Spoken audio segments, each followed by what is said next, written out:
Sosok Sertu Al-Hadid menangis dipecat usai tipu casis masuk TNI Rp783 juta janjikan lolos. Sosok Sertu Al-Hadid, oknum TNI yang tak kuasa menahan tangisnya dipecat usai menipu calon siswa uang Rp783 juta.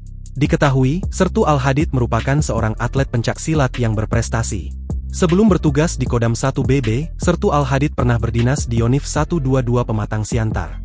Al-Hadid menjanjikan kelulusan kepada para korban namun pada kenyataannya mereka tidak lulus. Kini ia harus bertanggung jawab lewat sanksi. Ia pun dipecat dari Kesatuan TNI dan divonis 10 bulan penjara oleh Pengadilan Militer 102 Medan. Ia terbukti terlibat dalam kasus penipuan calon siswa masuk TNI bersama dengan Nina Wati.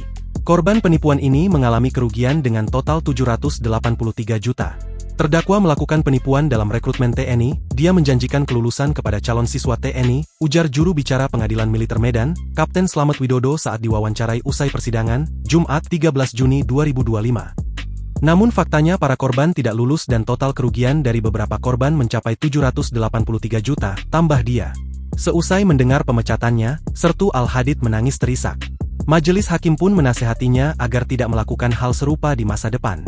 Sertu Al-Hadid terjerat pasal 378 KUHP pasal 190 ayat 1 JO ayat 3 JO ayat 4 Undang-Undang RI nomor 31 tahun 1997 tentang peradilan militer.